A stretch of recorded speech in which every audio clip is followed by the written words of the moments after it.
Gold, trusted gold buyers. మీరు తాకట్టు పెట్టిన బంగారాన్ని విడిపించి ఈ రోజు ఉన్న మార్కెట్ ధరకు కొనబడను. నేను ఏజ్ వచ్చిన అనుకోవట్లేదండి, యంగ్ మ్యాన్.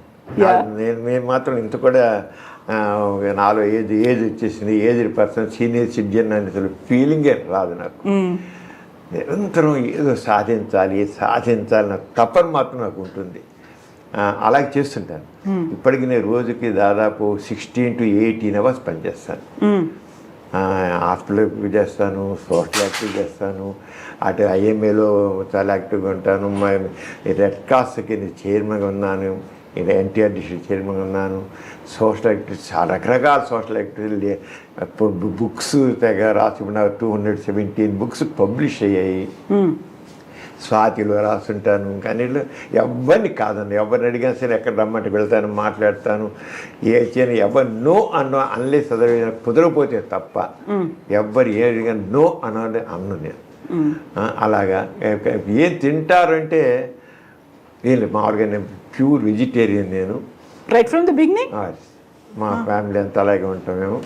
ప్యూర్ వెజిటేరియన్ అదే, కేవలం మామూలుగా పప్పు తింటాను, ఆకుకూరలు తింటాం, కాయగూరలు తింటాం, ఏమైనా పచ్చడి మామూలు పెరుగు అంతే. అందుకని కానీ తినే చాలా తక్కువ. నేను మనకి మితంగా భోజనం చేయాలని చెప్తారు కదా, మితంగా భోజనం చేయాలి అని ఆ మితంగానే భోజనం చేస్తాను, పెద్ద ఎక్కువ తినేది ఏం లేదు.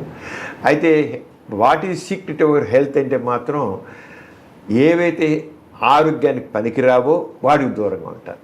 ఇప్పుడు స్మోకింగు, డ్రింకింగు ఇలాంటివన్నీ ఆరోగ్యం పనికిరావు కదా, వాటి దూరంగా ఉంటారు. అలాగే నిద్ర కావాలి. ఆల్మోస్ట్ అందరికి చెప్తాను 8 hours నిద్రపోవాలని, కానీ నేను మాత్రం 5 to 6 hours కంటే కుదరదు, నాకు దొరకదు అసలు. చాలా సందర్భాలు 4 hours నిద్రపోతాను. అయినా సరే పర్వాలేదు, ఎందుకంటే హాస్పిటల్ వర్క్ ఉండబట్టి తప్పదు నాకు దాన్ని. అది కాకుండా ఇవాళ చేయాల్సిన ఇవాళ ముగిస్తారు, రేపటి పోస్ట్పోన్మెంట్ చేయాలి. అది మాత్రం ఆ పని అయిపోతే రాత్రి 1 గంట 2 అయినా సరే ఆ పని పూర్తి చేస్తారు. పోస్ట్పోన్మెంట్ అనేది లేదు, బద్ధకం అనేది లేదు. నాకు సోమరిపోతును చూస్తే మాకు మండుతుంది. సోమర్తనం అనేది నా దృష్టిలో పెద్ద క్యాన్సర్ అనే జబ్బు నా దృష్టిలో.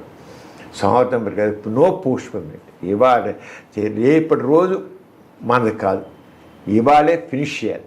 రేపటి పని కూడా వాళ్ళు చేయగలిగితే వాళ్ళు చేయాలి చేస్తాను అనమాట. ఆ రంగా ఉంటాను. బహుశా నాకేంటి, నేను చాలా ఆశాజీవిని. చాలా ఏదైనా సరే ఐ కెన్ అనుకుంటా, ఐ కాంట్ అని అనుకోను. ఐ కాంట్ అని లేదు. ఒకళ్ళు కాంట్ అంటే మా కవిత గారు లాంటి వాళ్ళని హెల్ప్ అడుగుతాను, చేద్దాం పని చేద్దాం, నలుగురు కలుపుకెళ్ళి చేద్దామని. ప్రతి వాళ్ళని కలిపి, అందుకే మనం సాధించాలంటే ఒక్కడికి నలుగురితో కావాలి. అంటే ప్రతి వాళ్ళ యొక్క సహకారం తీసుకుంటాను. ప్రతి పనికి ఏదైనా సరే అందరినీ ఇన్వాల్వ్ చేస్తాను. ఇన్వాల్వ్ చేసేయడం వల్ల పనులు అవుతాయి. చాలా రకరకాల పనులు చేస్తాను. అందరితో అందరినీ కలుపుకెళ్ళడం, అందరితో కలిసి చేయడం అనేటికల్లా అదే పెద్ద స్ట్రెంగ్త్. దానివల్ల అనేక పనులు చేయగలుగుతున్నాను. రెండోది రిటైర్మెంట్ రిటైర్మెంట్ తీసుకోవాలి, రెస్ట్ ఇంత వయసు వచ్చి చాలా సవరం ఏంటి రెస్ట్ తీసుకోకుండా ఏంటి పనులన్నీ అంటుంటారు. ఇంత వయసు వచ్చింది ఇంకా ఏంటి సర్జరీ చేయడం ఏంటి, ఈ హాస్పిటల్కి ఏంటి, ఇవన్నీ ఏంటి, శుభ్రం కూర్చోక ఇంటికి అంటారు. అసలు చేయకుండా ఉండలేము. నాకు అలా అంటే వర్కాలిక్స్ అంటారు సరంగా. నాకు ఖాళీగా ఉండమంటే ఎప్పుడైనా ఒక గంట ఖాళీగా ఉండాలంటే నాకు రెస్ట్లెస్ అయిపోతాను.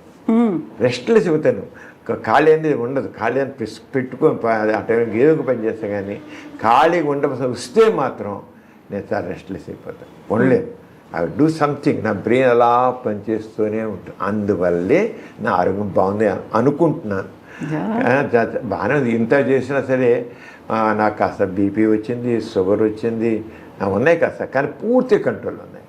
కంప్లీట్గా కంట్రోల్ పెట్టుకుంది. కంప్లీట్ వచ్చే కనబడి ఏజ్ ఏంటంటే ఏజ్కి రిలేటెడ్ అంటాం. ఏజ్ వచ్చిన కనుక ఆటోమేటిక్గా వస్తాయి. దానికి తగ్గట్టుగా నేను రోజు ఉదయం పూట మాత్రం వాకింగ్ చేసి దాకా వాకింగ్ చేసి వచ్చాను.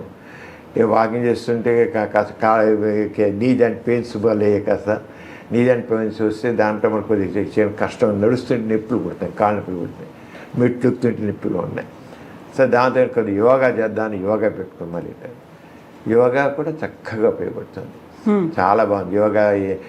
నీ పెయిన్ జాయింట్ పెయిన్స్ కూడా యోగా చేయడంతో యోగా అంటే స్ట్రెచ్ ఎక్సర్సైజ్ అంతే. యోగా అంటే ధ్యానం ఏదో ఆత్మ పరమాత్మ అని కాదు. నేను ఐ డోంట్ బిలీవ్ ఇన్ ఆత్మ అని పరమాత్మ అంతే. కానీ ఆ స్ట్రెచ్ ఎక్సర్సైజ్ మన స్కూల్లో చదువుతున్నప్పుడు డ్రిల్ నేర్పేవాళ్ళు.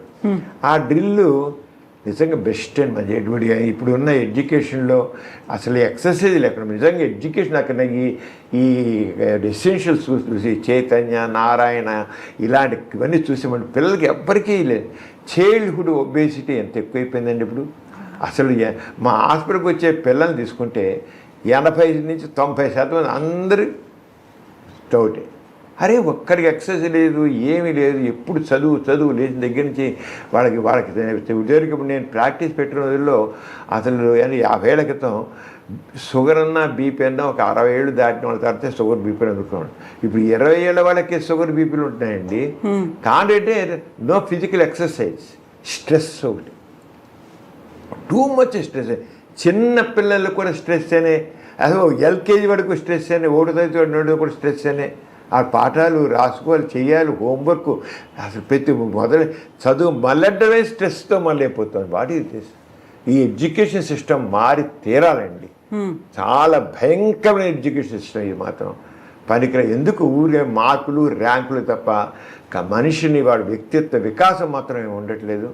అంటే నా ఆరోగ్యం బాగుందంటే కారణం అంటే ఆ స్ట్రెస్కి దూరంగా ఉంటాను, ప్రశాంతంగా ఉంటాయి. ఎంత పని చేసేసరి మనసు ప్రశాంతం వస్తుంది. ఒకేసారి 4 పనులు చేయాలి, ఏకగలంలో చేయాలంటే అది ఫినిష్ చేయాలి, టైం బౌండ్. ఆ ఫినిష్ చేయాలంటే ఆ స్ట్రెస్ టెంపరీ వస్తుంది, రాకుండా ఎవడు ఉండడు. స్ట్రెస్ లేని మనం పని చేయలేం. మనం స్ట్రెస్ ఉంటేనే ఈ టైం ఇవ్వాలంటేనే అవ్వాలంటేనే మా స్ట్రెస్ ఫీల్ అయితే పని చేస్తాం, లేకపోతే బద్దకాయ పోస్ట్ పోన్ చేస్తాం, అవ్వదు, ఇలా ఉంటుంది. పని చేయడం స్ట్రెస్ ఉండాల్సిందే, కానీ ఆ స్ట్రెస్ని కంటిన్యూ చేయకూడదు, కట్ చేయగలిగే సామర్థ్యం ఉండాలి. అవన్నీ ఆ స్కిల్స్ డెవలప్ చేసుకున్నాను. నేను స్ట్రెస్ ప్రశాంతం ఉదయం పని చేస్తాను, ఇది ప్రశాంతంగా మాట్లాడుతున్నాను. అవును కదా, స్ట్రెస్ ఎక్కువైపోయింది అనేది, ఒత్తిడిని తట్టుకోలేకపోతున్నాం, ఒక డిప్రెషన్లోకి వెళ్ళిపోతున్నారు, ఆల్మోస్ట్ ఒక సూసైడల్ టెండెన్సీస్ అనేవి కూడా కనిపిస్తున్నాయి కదా. సో ఏం చెప్తారు వాళ్ళకి? వాళ్ళకంతా కలిసి స్ట్రెస్ అని ఎడ్యుకేషన్ సిస్టంలో మాత్రం ఫ్రీగా ఉండాలి. ఒకటి ఒత్తిడి కూడా హౌ టు ఓవర్కమ్ స్ట్రెస్ అని తెలియాలండి ప్రతి వాళ్ళకి, చాలా అవసరం. ఇప్పుడు సాఫ్ట్వేర్ ఇంజనీర్స్ ఉన్నారు, సాఫ్ట్వేర్ ఇంజనీర్స్కి ఎంత స్ట్రెస్ అండి వాళ్ళకి, చెప్పని స్ట్రెస్. వాళ్ళ పెళ్లి చేసుకుంటారు కానీ వాళ్ళు ఎవరు నా దృష్టిలో ఎవరు కొద్ది మంది ఒక 10% 20% లైఫ్ ఎంజాయ్ చేస్తున్నారు. తక్కిన 80% వాళ్ళ జీవితాన్ని కోల్పోతున్నారు మన ఖచ్చితంగా. అందుకని మీరు డైవర్స్ తీసుకున్నట్లయితే దాదాపు 80% సాఫ్ట్వేర్ ఇంజనీర్స్ వాళ్ళే ఉంటారు. వాళ్ళు అడ్జస్ట్ కాలేరు కూడాను. పైగా ఈగో కాంప్లెక్స్ కావాల్సింది, ఈగో కాంప్లెక్సెస్. ఒకళ్ళు ఈగోని మాత్రం ఇప్పుడు ఎంత ఉందంటే మనుషుల్లో ఇంత కాదు. నేను ఎందుకు మాట్లాడాలి, నేను ఎందుకు ఇవ్వాలి అంత ప్రతి వాళ్ళు నేను తప్ప మనం అనేది బుయ్యం లేదు, అయ్యని ఉంది. అంటే ఇప్పుడు ఈ స్ట్రెస్ని ముఖ్యంగా ఓవర్కమ్ నేర్చుకోవాలి, రిలాక్సేషన్ ఎలా ఉండని తెలుసుకోవాలి. ఇప్పుడు యోగా డే జరిగింది. 1 month మన ఆంధ్రప్రదేశ్లో అయితే 1 month కంటిన్యూస్గా యోగా చేస్తారు. మా సీఎం గారు చెప్పిన కంటిన్యూస్ 1 month చాలా బెస్ట్ అంటాను నేను. అది కంటిన్యూ చేయాలి. అంటే ప్రతి వాళ్ళ జీవితం అప్పుడు ఆ 1 month వాళ్ళు చేసిన వాళ్ళు అది కంటిన్యూ చేస్తేనే బెస్ట్. ఎందుకంటే తప్పకుండా రిలీఫ్ వస్తుంది. మీకు ఆ మెడిటేషన్ అన్నాక మెడిటేషన్ రిలాక్సేషన్ అంటాను నేను. మెడిటేషన్ అంటే మళ్ళీ ఆత్మ పరమాత్మ కాదు, ఒక మన శ్వాస తీసి వదిలిపెట్టడం అనుకోండి. శ్వాస మీద శ్వాస అని అలా ఉన్నాయి. శ్వాస మీద శ్వాస ఒక 10 సార్లు 20 సార్లు డీప్ బ్రీతింగ్స్ వదులుతున్నాం, ఆ శ్వాస తీస్తున్నాం వదులుతున్నాం అని అలా అనుకుంటుంటే అదేమిటంటే మనకి డైవర్షన్ ఇతరత్ర భావాలు లేకుండా ఒక్కదానికి ఏకాగ్రత పెంపొందుతుంది, స్ట్రెస్ తగ్గుతుందండి, టెన్షన్ ప్రశాంతంగా ఉంటారు. నాకు మా పేషెంట్స్ వచ్చే డాక్టర్ గారు రాత్రి 9 ఇప్పటికీ మీరు ఇంత కామ్గా కూల్గా ఉన్నారు ఏంటండి అంటారు. నిజంగా కూల్గా వాళ్ళు ఎప్పుడు వచ్చినా సరే విసుక్కోను కామ్గా కూల్గా అంటే నేను ఆ చేసేటువంటి ఆ రిలాక్సేషన్ థెరపీ నాకు కూల్గా ఉంటుంది. పైన స్ట్రెస్ లేకుండా ఉండదు, కానీ స్ట్రెస్ని ఓవర్కమ్ చేస్తాం.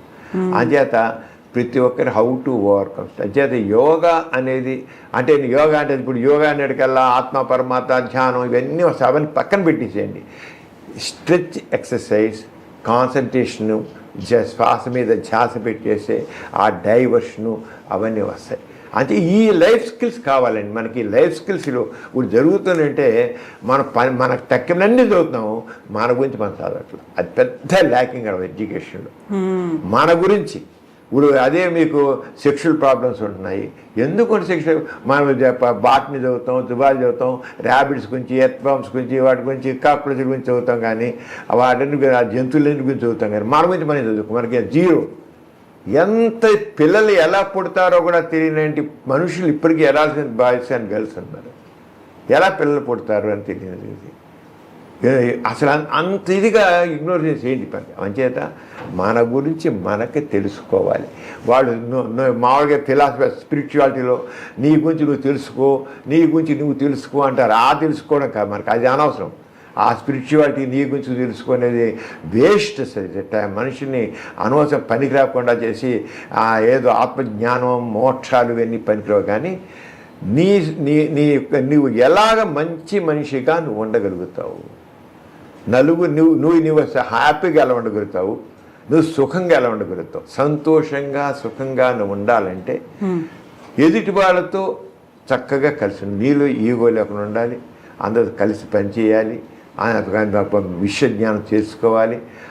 అంచేత అలాగే వాళ్ళ ఏ రకంగా హెల్త్ని అంటే ఆరోగ్యం ఎలా చూసుకోవాలి, ఆర్థిక పరిస్థితి ఎలా చేయాలి, వర్కర్ సంబంధించింది ఎలా చేసుకోవాలి, ఇవన్నీ తెలుసుకుంటే మన జీవితంలో సక్సెస్ అవుతాం. అందుకంటే నేను అందరికీ తెలుసు విషయాలు, కానీ విచిత్రం ఏంటంటే అందరికీ అన్నీ తెలుసు కానీ పాటించరు. అన్నీ తెలుసు, తెలియని ఎవరికి అన్నీ తెలుసు కానీ పాటించరు. అది పాఠం జరుగుతాను. ఆ డిసిప్లిన్ కాదు. మనం పనికిరాని టీవీలో సీరియల్స్, పనికిరా అత్తాకోడలు గొడవలు, ఆ ఈషు ద్వేషాలు, అసూయలు, కుట్రలు చూడడానికి టైం పెడతాం. కానీ అరే మీ గురించి మీరు తెలుసుకోవడానికి టైం ఎందుకు పెట్టరు? నేను అదే అంటే ఒక ఎక్సర్సైజ్ ఎందుకు చేయరు? కొంచెం ఇంట్లో చేయండి, బయటకు ఇంట్లో కూర్చొని యోగా చేయండి. కాస్త ఎక్సర్సైజ్ ఇంట్లో గది చాలు, ఆ గదిలోనే చేతులు కాళ్ళు ఊపండి, కాస్త కాళ్ళు ఊపండి. ఇవన్నీ మొత్తం స్ట్రెచ్ నొప్పులు లేకుండా పోతాయి. ప్రతి వాళ్ళు చూసుకుంటే నా మెడ నొప్పండి, నడుము నొప్పండి, కాళ్ళు నొప్పులండి, ఈ కండాలు నొప్పులండి, ఏంటి హాస్పిటల్కి వచ్చేవాళ్ళందరూ చూస్తారు. నాకు నిజంగా ఇస్తాను ప్రతి వాళ్ళకి నీకు ఈ వీళ్ళకి కేవలం 2 రోజులకి 3 రోజులకి సార్ ఎక్సర్సైజ్ చేయని చెప్తాను. నేను ప్రతి వాళ్ళు చెప్తాను వేసుకోవద్దు, లేనిపోయిన సైడ్ ఎఫెక్ట్స్ వస్తాయి, కడుపులో మంట పుడుతూ ఇంకోటి అవుతుంది. ఎందుకు ముందు ఎక్సర్సైజ్ వాళ్ళకి నచ్చుతుంది. కొన్ని విషయం అన్ని తినాలి, నోటి జిహ చాపల్యం, అలా షుగర్ ఉంటుంది, షుగర్ కంట్రోల్ చేయండి, డైట్ కంట్రోల్ చేయాలి. మనకు కావాల్సిన దానికంటే మనం 4 రెట్లు ఎక్కువ తింటాం. అది గుర్తించాలి. ఇప్పుడు మనకు కావాల్సిన దానికి 4 రెట్లు ఎక్కువ తింటాం. దాన్ని సగమైన కట్ చేయలేమా, ఒక 1/3 కట్ చేయలేమా మనం తినే దాంట్లో. ఎందుకు ఉల్లిలో పెంచాలి? దేనికో దానివల్ల బీపీలు, షుగర్లు, కొలెస్ట్రాల్ రావడానికేను. ఇప్పుడు థైరాయిడ్ ప్రాబ్లం ఎంత అయిపోయింది, చాలా ఎక్కువ అయిపోయింది థైరాయిడ్ ప్రాబ్లం కూడా మన డైట్లో సరిగ్గా లేకపోవడం వల్ల. అంటే ఇవన్నీ చెప్పడానికి డాక్టర్గా నాకు చెప్పడానికి అర్హత ఉంది, చెబుతున్నాను. కానీ మనం అంటే నేను చెప్పాను, మన గురించి మనం తెలుసుకోవడం, అది నేను నో అబౌట్ యువర్ సెల్ఫ్. ఆ పనికిరాని ఆ ప్రవచనాల్లోకి వెళ్ళి కూర్చుని ఆధ్యాత్మిక గురించి నీ గురించి నువ్వు తెలుసుకో అని అంటే కాదు. నీ గురించి తెలుసుకో అనేది నీ హెల్త్ గురించి తెలుసుకో, నీ ఇంటర్పర్సనల్ రిలేషన్స్ తెలుసుకో, నీ సోషల్ రెస్పాన్సిబిలిటీ తెలుసుకో.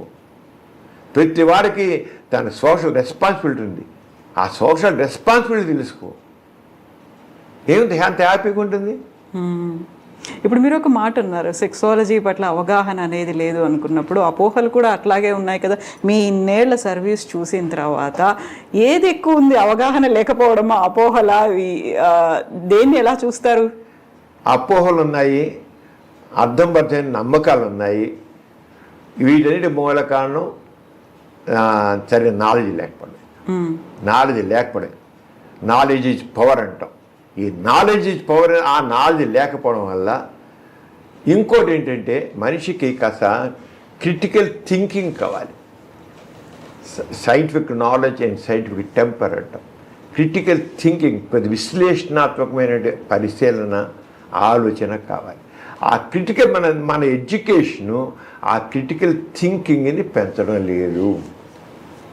ఆ క్రిటికల్ చిన్నప్పటి నుంచి ఎందుకు, ఏమిటి, ఎలా, అని అది ఇప్పుడు చాలామంది మగవాళ్ళు వాళ్ళు హస్తమయం చేస్తే వీక్ అయిపోతాం, శక్తి దాంపత్య జీవితం పనికిరాం అనుకుంటారు. అరే హస్తమయం పనికిరాం అనుకున్నారు, ఓకే. మరి పెళ్ళైన వాళ్ళు హస్తమయంగా అయిపోయి దీనికి తేడా ఏముంది? హస్తమయం అయితే చేత ఫ్రిక్షను, అక్కడేమో విజయనాలో ఫ్రిక్షను, ఎక్కడ ఒకటే. ఇంకేంటి ఎక్కడ ఎందుకు నష్టం కలిగింది? మరి పెళ్ళైన వాళ్ళ శుభ్రంగా హాయిగా అన్ని సంవత్సరాలు అన్ని దశాబ్దాల పాటు ఆరోగ్యంగా ఉంటున్నారు కదా, పెళ్ళి ఇంకా ఆరోగ్యంగా ఉంటున్నారు కదా. పెళ్ళి కాకముందు మీరు చూడండి, పెళ్ళి కాకముందు కానీ పెళ్ళైన వాళ్ళు చాలా ఆరోగ్యంగా ఉంటారు. ఎందుకంటే ఎప్పుడైతే వాళ్ళు దాంపత్య జీవితం పాల్గొంటారో ఆ మనసు పాల్గొంటే వాళ్ళకి ఫీల్ గుడ్ హార్మోన్స్ అంటాం, డాపమైన్ రిలీజ్ అవుతుంది, సెరోటోనిన్ రిలీజ్ అవుతుంది, దానివల్ల టెన్షన్స్ అవుతాయి, ఆక్సిజన్ మనుషులు ఒక రకమైన దగ్గర వారికి పెరుగుతుంది, ఎండార్ఫిన్స్ వస్తాయి, మనిషి అది ఇమ్యూనిటీ పెరుగుతుంది, చక్కగా ఉంటుంది ఇమ్యూనిటీ పెరిగి. అంతే మనిషి ఆరోగ్యంగా జరుగుతుంది. దాంతో ఇంట్లో ఒక టైం భోజనం చేయడం ఉంటాయి, చిన్న వాళ్ళు టైం భోజనం చేయడానికి సరిగ్గా ఉండరు, చదువుకున్న రోజులు స్ట్రెస్ ఉంది. అంచేత ఈ సెక్సాలజీ దాంట్లో ఎందుకు ఏమిటి ఇప్పుడు చాలా ఏమనుకుంటారంటే ఒక వీరి బొట్టు 60 రక్త బొట్టులతో సమానము అని ఒకటంటే, ఇంకోటి ఒక వీరి బొట్టు 100 రక్త బొట్టులతో సమానం అంటాడు. అరే రిచ్చాడు వీరి సెమెన్, దానికి ఏమి విలువ లేదు. ఎప్పుడో ఒకప్పుడు ఆ ప్రాచీన గ్రంథాల్లో రాసి ఉండొచ్చు, ప్రాచీన గ్రంథాల్లో అప్పుడు ఉన్న అవగాహన పెట్టి రాసే వాళ్ళని అనొద్దు మనం, వాళ్ళు ఆ రోజుల్లో రాశారు. కానీ సైన్స్ ఇది అడ్వాన్స్ అయిపోయి కూడా ఇప్పటికే పట్టుకుని వేలాడడం అంటే మన మూర్ఖత్వానికి కాకపోతే ఇంకేం తెలియజేస్తుందండి? దా సైంటిఫిక్ థింకింగ్ నిజమేనా? 100 రక్తబొట్లతో సమానం లేదు, 100 రక్తబొట్ల కలిసి ఒక వీరి బొట్టు తయారవుతుంటే ఇంకా పైగా ఏం చెప్తారు వాళ్ళు? మన చిన్న ఆహారం, అతి సారవంతమైన ఆహారం వీర్యం కింద మారుతుందంట. అది సైంటిఫిక్ మన వీర్యం ఎలా తయారవుతుంది ఒకటి అనుకోండి. వీర్యం ఎక్కడ టెస్టికల్స్ నుంచి స్పెరోడోజా తయారవుతుంది, ఇక శుక్రకోశాలను ప్రాస్టేట్ నుంచి ద్రవం తయారవుతుంది. ఆ ద్రవం కూడా పర్పస్ ఏంటి? శుక్రకోశాల ద్రవము వీరి కణాలు వచ్చే స్టోర్ అయితే అది సర్వే అవ్వడానికి కాస్త ఫుడ్ లాగా సప్లై చేస్తుంది.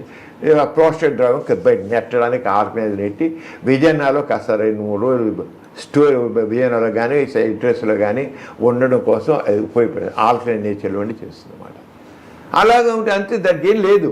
ఏమిటి అసలు వీరు అంటే ఏమిటి, వీరి కణాలంటే ఏమిటి, అసలు వీరి ద్రవంలో ఏముంటుందని అసలు అనలైజ్ చేస్తాడా? ఎవడో చెప్పాడని చెప్పేసేసి ఇంకా నమ్మేడమేనా ఒక వీడియో? అందుకే కవిత గారు నేను చెప్పేది ఏంటంటే, ఒక విషయాన్ని బ్లైండ్గా బిలీవ్ చేయవద్దు. ఒక విషయాన్ని నీ అంతా నువ్వు విశ్లేషణ చేసుకో, క్రిటికల్ థింకింగ్ అని చెప్పిన అదే అది కావాలి మనకి. అది లేదు ఎడ్యుకేషన్లో. నువ్వు బ్లైండ్గా నమ్మొద్దు. సైన్స్లో ఏది మనం చదువుతాం, ఫిజిక్స్ అంటే మన సైన్స్ ప్రతిసాన్ని ల్యాబొరేటరీలో టెస్ట్ చేస్తాం లేదా? వాడు చెప్పిన ఊరుకుంటున్నాం, మనం టెస్ట్ చేస్తున్నాం. మనం ఒక రకంగా ప్రతి ఒక్క వ్యక్తి కూడా జీవితంలో సైంటిస్ట్ లాగా మారాలి. మారినప్పుడు వాడు ప్రతి ఏళ్ళ సోషల్ ఇష్యూస్ కావచ్చు, ఏ విషయం సరే ఎనలిటికల్గా క్రిటికల్గా థింకింగ్తో వాడు ఉంటే వాడు చక్కగా ఉంటాడు. అంచేత సెక్షువల్ ప్రాబ్లమ్స్ విషయంలో తీసుకున్నట్లయితే చాలామంది ఇప్పటికీ హస్తమయం చేస్తే మనిషి పాడైపోతాడు, వీరి నష్టం అయితే మనిషి వీక్ అయిపోతాడు. నథింగ్. వీర్యం కాదు అసలు, అతి సాధారణ వీర్యంగా మారదు. ఎందుకైనా భయంలాగా? ఎందుకైతే కనీసం ఆలోచిస్తున్నాడా? ఏ రంగం విలువైంది, ఏ రంగం అసలు తిన్న ఆహారం వీర్యంగా మారుతుందని వాడు అనలైజ్ చేస్తున్నాడు, వాళ్ళ శరీరం గురించి వాడు తెలుసుకుంటున్నాడు. అసలు బోల్డ్ అన్ని యూట్యూబ్ ఛానల్స్ ఉన్నాయి, చాలా వాటిలలో వీడియోస్ చిన్న చిన్న క్లిప్పులు షార్ట్స్ రూపంలో వస్తున్నాయి కదా, అవన్నీ అథెంటిక్ అంటారా? వాటన్నింటినీ చూసేటువంటి ప్రజలు చాలా మంది ఉన్నారు కదా. ప్రతివాడికి హక్కు ఉంది కనుక పెడుతున్నారండి, అన్నీ అథెంటిక్ కాదు. యూట్యూబ్లో వచ్చేవన్నీ అథెంటిక్ అనుకుంటే ఇంకా అర్థం లేదు. ప్రతి వాళ్ళు ఇష్టం పెడతారు, చాలా లేని పేరు కల్పితాలు పెట్టుకుంటున్నారు. యూట్యూబ్లో పెట్టేవంతా కావాల్సిన అంటే వాడికి కావాల్సిన వ్యూస్, ఆ వ్యూస్ పెట్టి ఎందుకు కూర్చుంటే ఒక యూట్యూబ్ వాడు డబ్బులు ఇస్తాడని దానికోసం ఏదో సెన్సేషన్కి పెట్టడం, ఆ రంగా చేయడం ఉంటాను. అంతే కాదు. నేను అవన్నీ పక్కన పెట్టి యూట్యూబ్లో ఏం పెట్టారో అని నేను మాట్లాడను. నేను కోరేది ఏంటంటే మనిషిని తన మట్టుకు తాను ఆరాధించాలి. నువ్వు ఒట్టి వేదం అంటే వాడు ఊరుకుంటాడా? నువ్వు సన్నాసి అంటే వాడు ఊరుకుంటాడు ఒకడు? ఆయన నేను సన్నాసినండి అని ఆలోచిస్తాడు. నీ బుర్ర లేదు అంటే వాడు ఊరుకుంటాడా? ఊరుకోడు. నేను బుర్రలేకపోవడం ఏంటని ఒక నిమిషం వాడు బుర్రలేదన్నా సరే ఊరుకుంటాడు, బుర్రలేదని కాదు, వాడు ఎనలైజ్ చేసుకుంటాడు. కానీ నేను బుర్రలేకపోవడం, నా బుర్రలేకపోవడం ఏంటంటాడు. వ్యధం అంటే నిజండి ఆ రంగానే. ఈ రంగానికి వీర్యంతో విలువైంది కోల్పోతుందంటే వీర్యం అంటే ఎక్కడే ఎలా అయింది అని ఆ అనలిటికల్ ఎప్పుడు చేయదు అని చెప్పేది. అనలిటికల్ ఎప్పుడు కావాలి. అది మన ఎడ్యుకేషన్ లాగే. ఆ క్రిటికల్ థింకింగ్ అనేది లేదు. సైంటిఫిక్ నాలెడ్జ్ సైంటిఫిక్ టెంపర్ అనేది నేను చెప్తాను. శాస్త్ర విజ్ఞానం శాస్త్ర దృక్పథం అది దేంట్లో సరే ఏ యాంగిల్ సైన్స్ గురించి నేను మాట్లాడట్లా. సైన్స్ అవసరం లేదు. పాలిటిక్స్ మనిషి కావచ్చు, సోషల్ సైన్స్ కావచ్చు, ఆర్ట్స్ కావచ్చు, ఏది సరే ఎదుటివాడు చెప్పాడని బ్లైండ్గా వినొద్దు. నీ మట్టుకు నీకు ఫ్రీ థింకింగ్, వాడికి freedom is the thought, freedom of speak. మన కాన్స్టిట్యూషన్ ప్రకారం ఫ్రీడమ్ ఆఫ్ ఎక్స్ప్రెషన్ అని ఉంది కదా, ఫ్రీడమ్ ఆఫ్ ఉంది కదా, ఫ్రీడమ్ ఆఫ్ ఎక్స్ప్రెషన్ ఉంది. ఫ్రీడమ్ ఆరంగానే freedom of thought, freedom of expression ఆరంగానే ఆలోచించు. దాన్ని తీసుకొచ్చి ఆలోచన ఎంతవరకు కరెక్టు నేను చెప్పాల్సిన జనం చెప్పేది అదే చెప్తాను. యూత్ని కానీ కొన్ని వందల కాలేజీలో మాట్లాడే యూత్ ఇలాగే అప్లీట్ చేస్తాను. మీరు ఆలోచించండి, బ్లైండ్గా నమ్మొద్దు. నేను అలాగనేమండి నాకు వచ్చి ప్రశ్న ఏది సెక్షన్ చాలా కొన్ని వందల కాలేజీలో మాట్లాడిన సెక్షన్ వాడిది చివరికి చెప్తాను. ఒక్కొక్క కాలేజీలో 2 గంటలు 3 గంటలు 4 గంటలు కూడా మాట్లాడిన రోజులు ఉన్నాయి. వరుస గంట కంటిన్యూ 4 hours అలాగే వింటారు. వాళ్ళ గురించి వాళ్ళు చెప్తే వెనకేం చేస్తారు, చెప్పేవాళ్ళు లేడు. పనికిరాని చెత్త చెప్పేవాళ్ళు ఉన్నారు కానీ సరిగ్గా నీ ఒక నాలెడ్జ్ సైంటిఫిక్గా చెప్పేవాళ్ళు కాదు. అది ఉన్నారు అంటే ఎక్కువ మంది లేని చెప్పేది. ఆ సైంటిఫిక్ నాలెడ్జ్ని మనం దాన్ని స్ప్రెడ్ చేయాలి మనం. అంచేత ఇప్పుడు చాలామంది ఇప్పుడు ఈ సెక్స్ గురించి అపోహలు మీరు ఎక్కువ ఉన్నాయా ఏమిటి అని అంటే అపోహలు ఎక్కువ ఉన్నాయి. కానంటే మనం ఆలోచించండి కనుక నాలెడ్జ్ చేయాలి. దానికోసమే నేను చదువుకున్న రోజుల్లోనే ఒకసారి మా ప్రొఫెసర్ గారు వచ్చారు, ఎంఏ వాళ్ళు. ఆయన కొంచెం లేట్గా వచ్చారు క్లాస్కి, బెడ్ సైడ్ క్లినిక్స్ ఉన్నప్పుడు. నేను లేట్గా ఎందుకు వచ్చానో తెలుసా అన్నారు. ఏదో మీకు ఎమర్జెన్సీ కేసు ఏదో ఇచ్చి ఉంటుంది ఏం చేసి రాలేదని ఏదో అన్నాం మేము. కాదు, నా దగ్గరకు ఒక ఐఏఎస్ ఆఫీసర్ వచ్చాడు, వాడికి పెళ్ళి కాబోతుందంట. వాడు ఐఏఎస్ వాడు, ర్యాంక్ హోల్డరు. వాడు వచ్చి నాకు పెళ్ళి కాబోతుంది, నేను నాకు హస్తమించి వాడు ఎక్కువ చేశాను ఇంతకుముందు, వీర్యం కూడా చాలా మానేశాను, అయినా వీర్యం పోయింది, చాలా వీర్యం పోయింది, నేను ఇప్పుడు పెళ్ళికి పనికొస్తానా రానా అని కనుక్కోవడం వచ్చాను అని అన్నట్ట. ఆ ప్రొఫెసర్ అన్నాడు అని చెప్పి రిచర్డ్ సిమెన్, నా ఇప్పుడుగా వాడు జబ్బులో రిచర్డ్ సిమెన్, వాడు ఐఏఎస్ పాస్ అయ్యాడు, ర్యాంక్ హోల్డర్. తనకి ఆ వీర్యం గురించి అవగాహన లేదు వాడికి. వాడు ఐఏఎస్ఎల్ ర్యాంక్ హోల్డరు, వీర్యం ఏంటి ఏముంది దాంట్లోనూ కనీసం ఆలోచించాడా, ఎందుకు వాడికి ఐఏఎస్ అని ఆయన చేశారు. ఆ రోజు చెప్పి మీరందరూ ఇలాంటివన్నీ జీవితంలో ఇలాంటివి ఎన్నో వస్తాయి, ఇవన్నీ ఎనలైజ్ చేయండి అని ఆయన చెప్పారు. అది తర్వాత ఇంక చూసింటే ప్రాక్టీస్ చూసింటే ఇక నేను ప్రాక్టీస్ పట్టుకుంటూ చూస్తే కుర్రోడు ఇక్కడ నేను ఉండే లయలో కాదు పిల్లలు సాయంత్రం 4 గంటలు వచ్చేవాడు. వచ్చి కూర్చి నేను కాస్త యూత్తో చాలా క్లోజ్గా ఉంటా. వచ్చి ప్రతివాడు మళ్ళీ ఇంతే, వాడు నా అంగపైన చిన్నగా ఉంది, లేకపోతే నాకు అంగం నెగుతుంది, పనికోసం పరిగణ హస్తమేం చేశాను, వీర్యం పోతుంది, స్వప్న స్కలనాలు, ఇవే ప్రశ్నలు. ఆడపిల్లలు అంతే, ఆడపిల్ల వాళ్ళు కూడా వాళ్ళకి సంబంధించిన వాళ్ళు అనుమానాలు. అంటే కారణం ఏంటంటే మన ఎడ్యుకేషన్ వచ్చేసి అంటే సెక్స్ ఎడ్యుకేషన్. సెక్స్ అనేది 2 రకాలు. ఒకటి erotic aspect sex, scientific aspects of sex. Erotic ఊరికే శృంగార వర్ణనలు రెచ్చగొట్టేవన్నీ ఉంటాయి, వేరే అవన్నీ వేరే. అది సెక్స్. మన దృష్టిలో సెక్స్ అంటే బూత్ వచ్చిన గొడవ. అది వచ్చిన ఇప్పుడు ఇంట్లో మగపిల్లాడు ఏదో మాట్లాడినా నవ్వేసుకుంటారు, నో మీరు అంటారు. ఆడపిల్ల ఏమైనా కాస్త సెక్స్ పుస్తకం చదువుతున్నా లేకపోతే ఇంకోటి సెక్స్ ఊరు మాట జోక్ చేసినా సరే బుద్ధి లేదు, ఆడపిల్ల మీద సెక్స్ మాట్లాడతావా అని మొహం పగిలేడు నంపకాయ కుట్టేట్లు మాట్లాడతారు. తల్లే మీకు బుద్ధి ఉందా, సిగ్గుందా నీకు? ఆడపిల్ల ఉంటే నువ్వు సెక్స్ మాట్లాడతావా నువ్వు అంటే సెక్స్ ఒక బూతు నీచమైంది, నువ్వు దాని మీద మాట్లాడు. అందుకని ఆడపిల్లలందరూ ఇప్పుడు లేడీస్ పెళ్ళిళ్ళైనా ఎంజాయ్ చేయటం లైఫ్ని. ఫ్రిజిడిటీ, రచలో జడత్వం ఉంటాం. వాడు కేవలం మగవాడు ఎంజాయ్మెంట్ కోసం అని కావన్నారు. మనం ఒక ఆమె గుర్తుండొచ్చు నాకు, ఏమంటే మా స్నేహితురాలు చెప్తుంది చాలా బాగా ఎంజాయ్ చేస్తానని నాకే లేదు, నేను లేదు. కానీ నేను చివరికి ఆడదనేది కేవలం మగవాడికి ఎంజాయ్మెంట్ ఇవ్వడం కోసమైనా ఆడదని ఎత్తునొచ్చింది. మగవాడికి ఎంజాయ్మెంట్ ఇవ్వడం కోసమైనా ఆడదాన్ని బతుకొని అడిగాడు.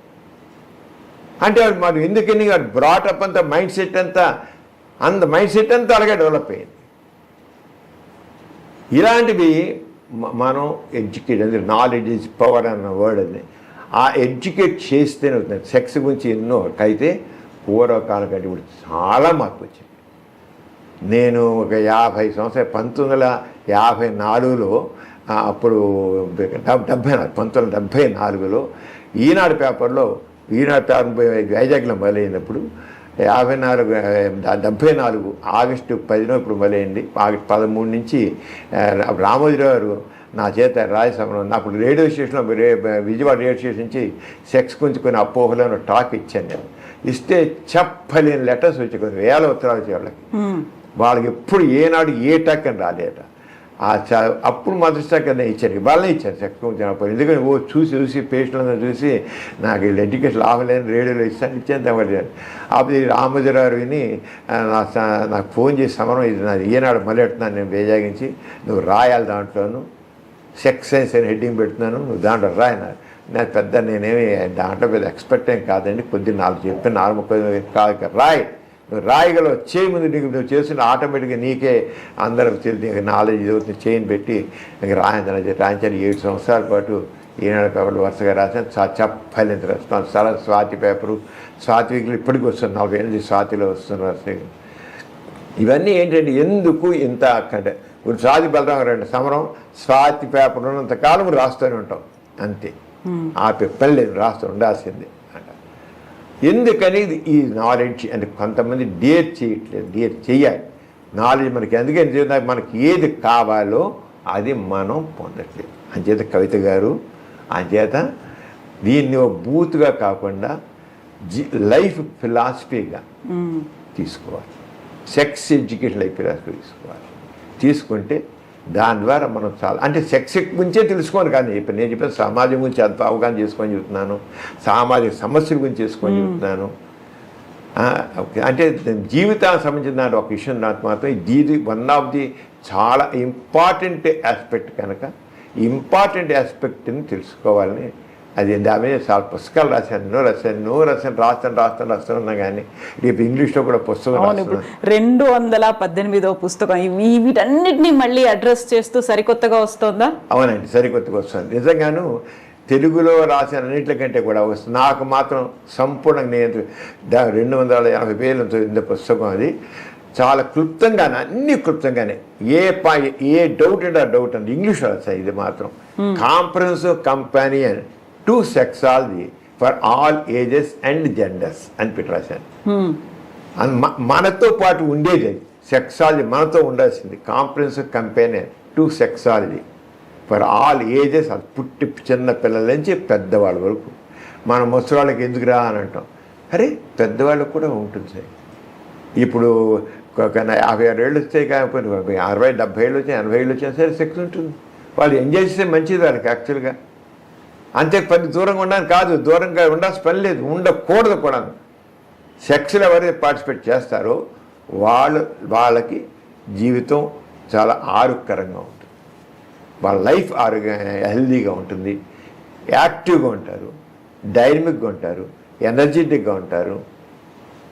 అంచేత సెక్స్ అయితే అందరూ చాలా ఉండడానికి అని చెప్పి అది లైఫ్లో ఏదైతే ముఖ్యమైందో దాన్ని నెగ్లెక్ట్ చేయమని చెబుతున్నాను. అదే లైఫ్ అదే చెవిని పెట్టుకుని నేను చెప్పట్లేదు, అది మరి చెప్తున్నాను. అదే సమరం చేయండి, అందరూ సెక్స్ సెంటర్ అంటున్నారు కదా. No, you do all the things. But ఏదైతే పనికిరాదు అబెండెంట్ అని అంటున్నారో అది కాదు. దాన్ని మాత్రం దాని యొక్క ఇంపార్టెన్స్ కూడా, మరి ఆకలిస్తే అన్నం తినట్లేదా, దాహం వేస్తే నీరు తాగట్లేదా, అలాగే సెక్షువల్ దానికి కూడా అలాగే నీరు. ఇప్పుడు ఆల్ జెండర్స్ అన్నారు, ఇంక్లూడింగ్ LGBTQ కమ్యూనిటీ. అవునండి, lesbians, gay and homosexuals, BTS, bisexuals, Queer group. మొత్తం ట్రాన్స్జెండర్స్, వీళ్ళందరూ ఇంకా ఏ సెక్షువల్స్ ఉన్నారు, కొంతమంది ఉన్నారు వాళ్ళకి సెక్సే ఉండదు, వాళ్ళకి కానీ ప్రాబ్లమ్స్ తెలియకుండా వాళ్ళ సెక్స్ లేదు, వాళ్ళు సరిగ్గా వాళ్ళకి నో ఫీలింగ్స్ ఎట్ ఆల్. వాళ్ళు చాలా క్లోజ్గా ఉంటారు, పెళ్ళిళ్ళు కూడా చేసుకుంటారు. మగవాడు చెడుగా ఆడవాళ్ళే ఉన్నారు, మగవాళ్ళు ఉన్నారు. టచ్ చేయకంట, అది మాత్రం నన్ను ముట్టుకో. చాలా ఫ్రెండ్లీగా ఉంటారు, నన్ను మాత్రం టచ్ చేయి. ఏ సెక్షువల్స్ అంటాం చాలా కొద్దిగా ఉంటారు, ఎక్కువ మంది లేరు కానీ ఉన్నారు. ట్రాన్స్జెండర్స్ ఉన్నారు, హోమోసెక్షువల్స్ ఉన్నారు. ట్రాన్స్జెండర్స్ చచ్చిపోతున్నారు, హోమోసెక్షువల్స్ ఉన్నారు. ఇవైతే మన ఇండియన్ కాన్స్టిట్యూషన్ ప్రకారంగా అయితే కొద్దిగా వాళ్ళందరికీ మన చట్ట ప్రకారం వీళ్ళకి కొద్దిగా రైట్స్ వచ్చాయి.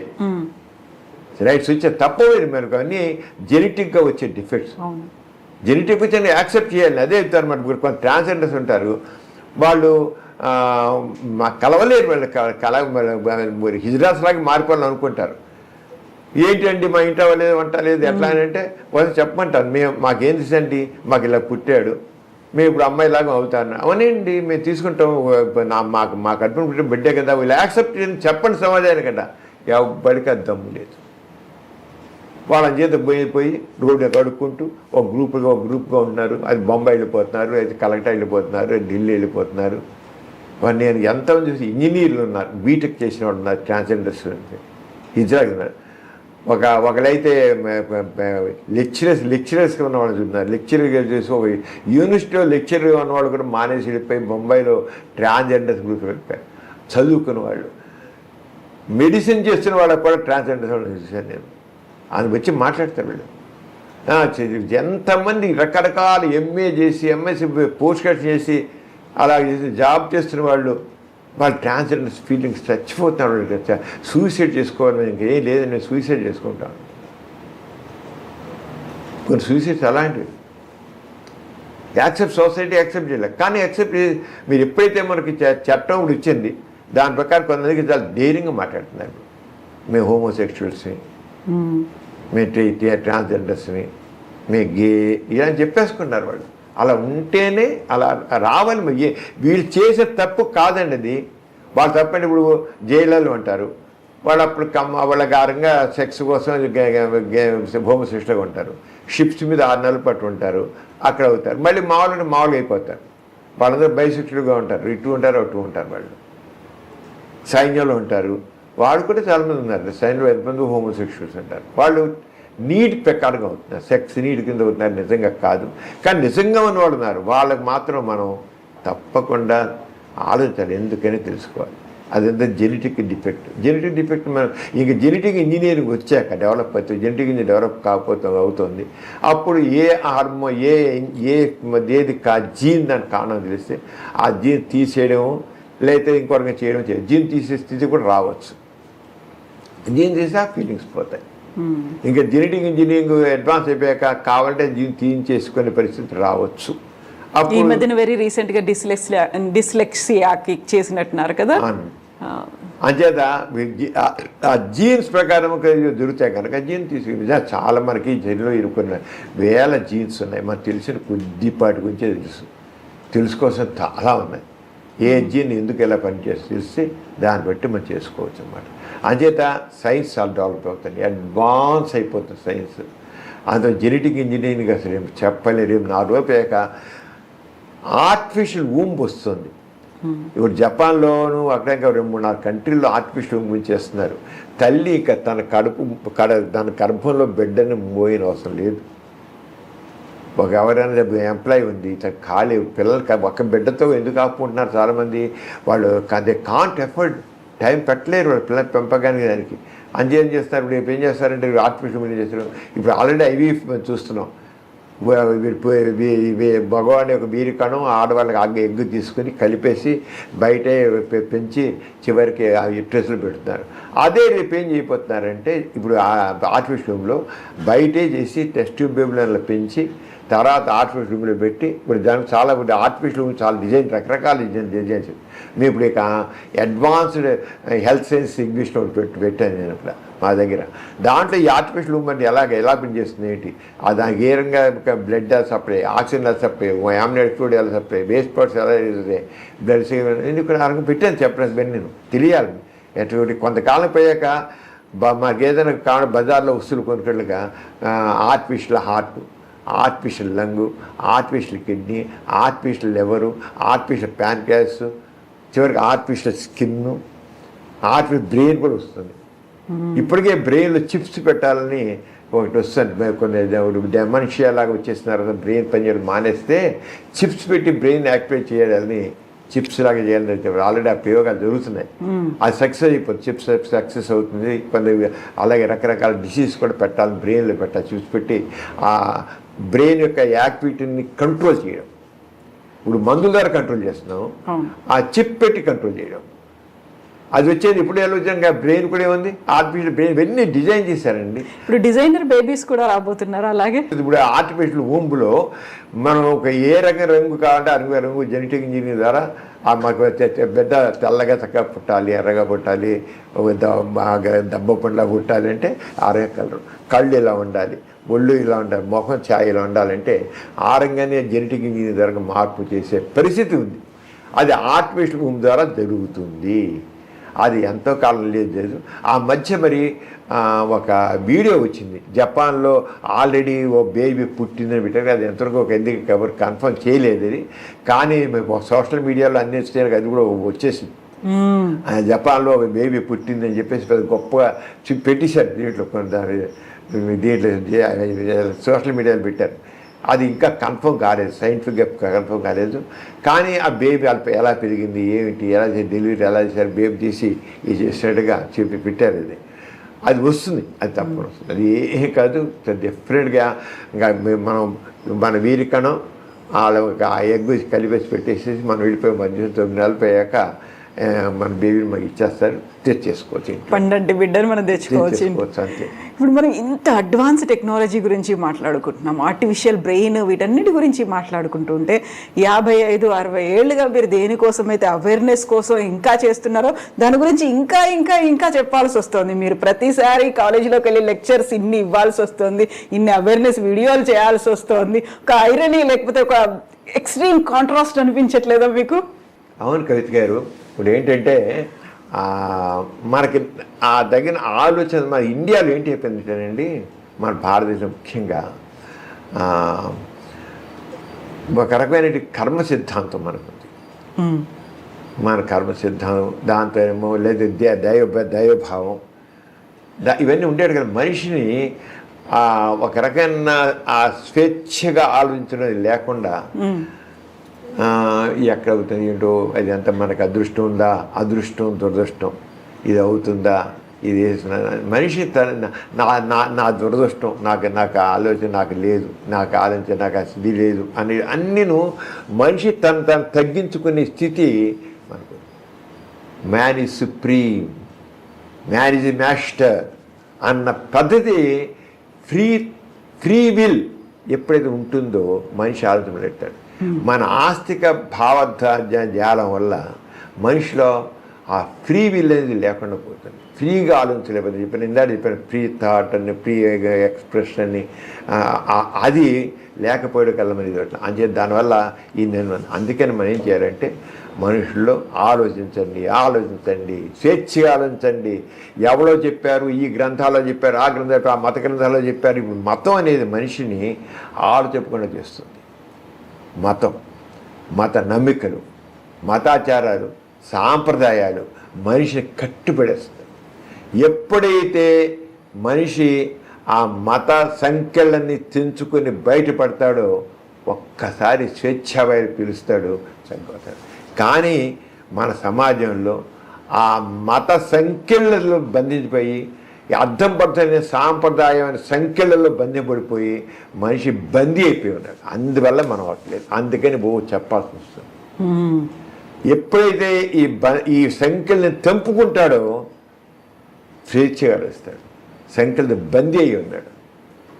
జైల్లో ఉన్నవాడు ఆ జైల్లో నుండి విడిపోయినట్టుగా వీడు అలాగే ఆ భావాలతో మంది చేయలేదు. చాలామందికి ఏదో మాట్లాడి చెప్పాలి, కానీ యాక్చువల్గా చెప్పరా ఏమో అమ్మా నాన్న ఏమంటారు, మన బంధువులు ఏమంటారు, మన సమాజం ఏముంటుందో, మన కులం వాళ్ళు ఏమంటారు. ఈ కులం ఒకటి పనికిరాని చెత్తది, కులం కులం కులం, మతం ఈ కులం మతం అనేది మనుషుల్ని అసలు ఎందుకు పనిరావడం, మనుషులోని విషాదపు దాన్ని చంపేస్తున్నాయి. ఈ కులతత్వం మతత్వం బయటపడి దాంతో రాజకీయ పార్టీలో ఓట్ల కోసమని ఇప్పుడు చూడండి, జనగణన అనేది చేస్తున్నారు కదా, కుల ప్రకారంగా జనగణన చేయాలని, జనాభా సేకరణ అనేది కులం ప్రకారంగా జనగణన. ఇంకా కులం అనేది ఇంకా ఎక్కువ అవుతుంది. ఈ ఓట్లు అడిగేటప్పుడు మన కులం వాళ్ళు ఎంత పొందారు లెక్క కట్టుకో, ఈ కట్టుకున్నారు, ఈ నియోజకవర్గంలో ఎంత పొందారు కాక ఈ క్యాండిడేట్ పెడతాం, ఈ కులం అని పెడదాం, ఎంత మన కులం వాళ్ళది ఒకటి ఉండాలి, మన కులం అని ఎన్నుకోవాలి. అరే ఇప్పుడు సమాధానం ఎప్పుడు వస్తుందండి ఇలాంటి భావాలు ఉంటే? ఇప్పుడు మనిషికి అవకాశాలు అంటే ఆర్థికంగా ఉన్న తీసుకోండి, ఆర్థికంగా నరకపోతానని తీసుకోవాలి, కానీ కులం ప్రకారం కాదు. వెనక కొంతమంది కులాలు కావాలి, కులాల వాళ్ళకి అవకాశం లేదని చెప్పి ఇంకా కులాలను తీసుకొని ఈ ఫలానా వాళ్ళు తక్కువ వీళ్ళు తక్కువ అని చెప్పి ఆ కులాల ప్రకారంగా కాదు. ఆర్థికంగా వెనకబడ్డ వాళ్ళు అది దగ్గర కులస్తులు అంటే కింద కులస్తులు అన్నారు, వాళ్ళకి అవకాశాలు కలిగించండి.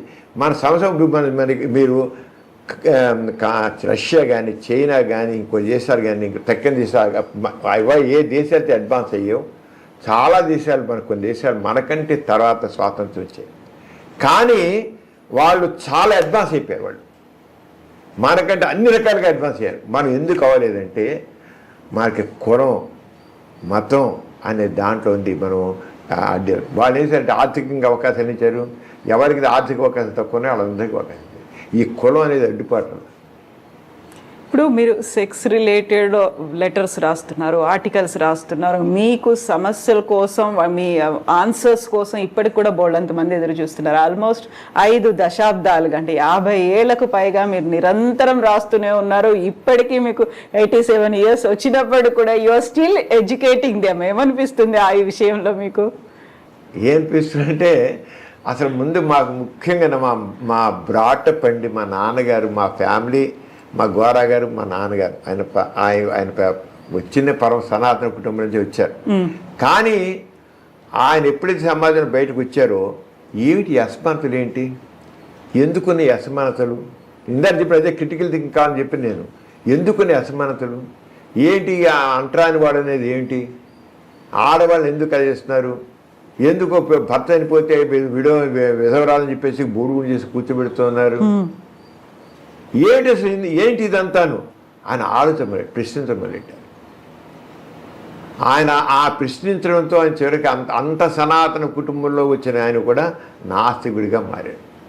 నాస్తికుడు నో, ఇవన్నీ తప్పు అంటే మా దైవ కేంద్రమైన ఆస్తికత్వం మనిషిని బందీ చేస్తుంది. వాడు ఫ్రీగా నాస్తిక హ్యూమన్ సెంటర్డ్ ఫిలాసఫీ కాల్ మనకి అని చెప్పి నాస్తికత్వం తీసుకుని ఆ రంగా నాన్నగారు డెవలప్ చేసి అదే భావజాలం అందరికి మా నాన్నగారి మొత్తం మా నాన్నగారు 9 పిల్లలు, మేము మా తమ్ముడు, మేము అలాగే ఉన్నాం. అందరం మనవలు మునిమన, మా నాన్నగారికి మొత్తం 80 మంది మనవలు మునిమనలు ఉన్నారు.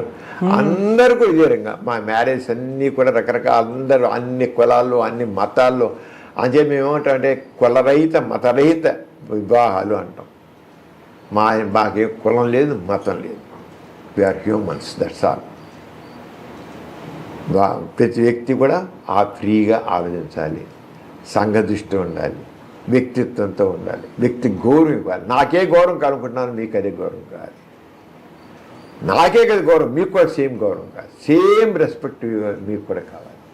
ఆ రంగ భావజాలంతో మీ అందరం ఎదిగం చేత ఇప్పటికీ అలాంటివి ఉంది. అలా ఇంకా వస్తుంది. రాబోయే యుగం నాస్తికత్వాన్ని అంటే మానవత్వానికి విలువ ఇచ్చేది, మానవవాదానికి విలువ ఇచ్చేది. అంతే, అది వస్తే అవదు.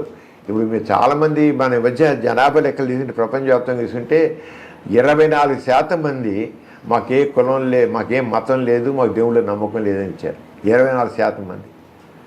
కానీ తక్కిన వాళ్ళు చెప్పలేదు అంటే వాళ్ళు తటస్థులు పడతారు. ఇప్పుడు మన భారతదేశంలో చాలామంది మీరు దగ్గర చాలా ఫ్రీగా ఉంటారు. వాళ్ళు మా పేరుకి చెప్పుకుంటారు, ఎందుకు లేదు నా పలానా మతం లేండి, మాది పలానా కులం లేండి మా అని చెప్తారు. కానీ యాక్చువల్గా మనం వెళ్ళి మాట్లాడితే ఏంటండి వీనికి పిల్లలు, ఏంటండి అర్థం లేని ఆచారాలు, ఏంటండి అంత గతిలేక ఆచరిస్తున్నామండి అంటుంటారు. గతిలేక ఆచరిస్తున్నామండి ఇవన్నీ, ఏంటండి సాంప్రదాయాలు, ఏంటండి ఇవన్నీ అంటారు. ఎప్పుడైతే లిబరేట్ అయ్యేవాళ్ళు కొంతమంది గట్టిగా తయారవుతారో ఆటోమేటిక్గా వాళ్ళు కూడా అది రాబోయే మార్పు మాత్రం తప్పదు, వచ్చి తీరుతుంది. అంతే కొంతమంది పిల్లి మళ్ళీ గంట వరకు కడతారన్నట్లుగా who bells the cat first, అంతే మొదట కట్టేది ఎవరు మనకు అర్థం. ఇప్పుడు 9 మంది పిల్లలు గోరా గారికి, లవణం, సమరం, విజయం, నైతికం, తర్వాత 9వ మీ చెల్లి పేరు నౌ. అలా పెట్టడానికి వెనకాల ఉంది ఏంటి అసలు? ఏంటంటే మా నాన్నగారి పేరు గోపరాజు రామచంద్రరావు, అంటే దాన్ని బట్టి హిందూ అని తెలిసిపోతుంది. అంచేత నాగరైన సరే హిందూ అని చేసి కులం కూడా చూస్తున్నారు, పలానా గోపరాజు వారా, పలానా కులం వాళ్ళు అని. అంతే తీసి గోపరాజులో గో తీసుకున్నారు, రామచంద్రరావు రాసి గోరా అని రిజిస్టర్ చేస్తున్నారు. గోపరాజు రామచంద్రరావు అంటే గోరా అని చేశారు. చేసిన తర్వాత మా పెద్దక్కయ్య పుట్టడానికి ఇంకా నాన్నగారికి ఇంకా అంత స్ట్రాంగ్గా నమ్మకాలు లేవు. కానీ మా పెద్దకి ఫస్ట్ మా పెద్దకి మనోరమ అని తన వయసు 96 ఏళ్ళు తనకి. మా పెద్దక్కయ్య తను ఉంది. తర్వాత సాల్ట్ సత్యాగ్రహ టైంలో ఉప్పు సత్యాగ్రహంలో పెద్దన్నయ్య పెట్టాడు, 2వ సంతానం లవణం అని పేరు పెట్టారు. అప్పటికి మన నాన్నగారికి మరి అప్పటికే జాతీయ భావాలన్నీ ఉన్నాయి కదా, మహద్భావాలు ఉన్నాయి కదా. మరి ఆయన లెక్చరర్గా ఉంటున్నా పార్టీ లెక్చర్ అయినా లవణం పెట్టారు. తర్వాత పుట్టిన అమ్మాయి అంటే పేరులో కులం మతం ఉంటుండకూడదు. అంచేత మైత్రి అని పేరు పెట్టారు. గాంధీ ఇల్లు ఫ్యాక్టరీకి మా అక్కయ్యకి 2వ అక్కయ్య మైత్రి అని పేరు పెట్టారు. తర్వాత 3వ అక్కయ్యకి విద్య అని పేరు. గాంధీ గారు బేసిక్ ఎడ్యుకేషన్ విధానాలు ప్రవేశపెట్టారు. అంటే విద్య, చెన్నుపాటి విద్యని విజయవాడలో 2 సార్లు పార్లమెంట్ మెంబర్గా చేసిందను, ఎలక్ట్ అయింది తను. అంచేత విద్య అని పేరు. చెన్నుపాటి విద్య మా సిస్టమ్, 3వ సిస్టమ్. తర్వాత మా అన్నయ్య విజయం. నాన్నగారు ఇప్పుడు కాంగ్రెస్ ఉద్యమంలో ఒక యాక్టివ్గా, స్వాతంత్ర్యం చాలా యాక్టివ్గా ఉండేవారు. అంచేత అప్పుడు కాంగ్రెస్ చాలా స్టేట్స్ వచ్చేసింది.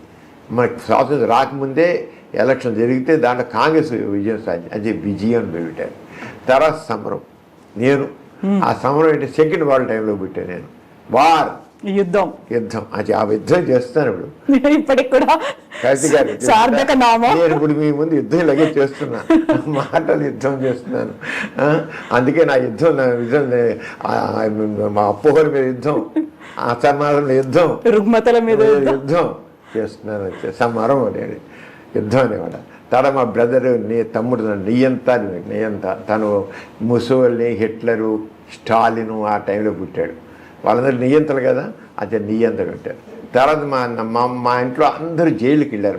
అప్పుడు స్వాతంత్ర్య ఉద్యమం కోసం అని మా నాన్నగారు వెళ్ళారు, మా అమ్మగారు వెళ్ళారు, మా అక్క వెళ్ళింది, మా అన్నయ్య వెళ్ళారు. అందరూ స్వాతంత్ర్యం కోసం జెండా పట్టుకుని జై హింద్ అంటే జైలు పెట్టేసేవాడు కదా. అలా మా అమ్మని అందరూ జైల్లో పెట్టారు. బాబు బ్యానర్ దగ్గర జైల్లో పెట్టారు. ఆ జైలు పెడితే అప్పుడు మా అమ్మ జైల్లో ఉన్నప్పుడు ప్రెగ్నెంట్.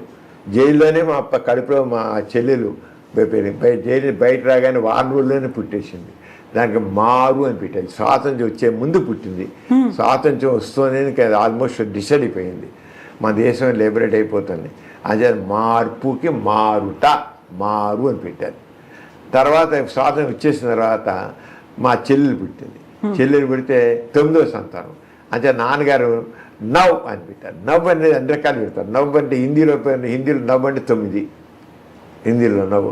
అదే నవ్ అని NOW అయినట్లయితే నవ్ స్వాతంత్రం వచ్చే మనం ఏంటి, మనకు ఇప్పుడు కర్తవ్యం ఏంటి, మనం ఇంత పోరాటాలు చేసాం దేశం కోసం, ఇంత స్వాతంత్ర్యం కోసం చేసాం. ఇప్పుడు మనం ఇప్పుడు ఏం చేద్దాం, ఎలా చేద్దాం, మన దేశాన్ని అభివృద్ధి అనేది దాంట్లో చేద్దామని ఆ రంగా. అలాగే పిల్లలు, మనవల పేర్లు అన్ని రకాల మా దగ్గర అన్ని రకాల మహమ్మదన్ పేర్లు ఉన్నాయి, రకరకాలుగా అన్ని రకాలుగా ఉన్నాయి. అన్ని ఎలక్షన్ టైంలో పుడితే చునావని, సూయిజ్ వాడు ఇప్పుడు పుట్టే సూయిజ్ అని ఇలాగా అలాగే మంత్రి నాన్నగారేమో మంత్రులు ఆడంబరాలు వెన్నాడాలి, ప్రజలతో ఉండాలి. అంతకి ఇప్పుడు మంత్రులు చూడండి ఎంత ఆడంబరాలు ఎందుకు చెప్పండి. వాళ్ళు ప్రజాప్రతినిధులు వాళ్ళు ఎంత ఆడంబరం అంటే అంత మంత్రులకు ఆడంబరాలు పనికిరావు. వాళ్ళకి ఎంత డాబు తప్ప పనికాదు. అందరు సేవకులు. మంత్రి హమారా నౌకర్ హే, మంత్రులు మన నౌకర్లు, ప్రజలు యజమానులు అని చెప్పి నాన్నగారు చాలా చేశారు.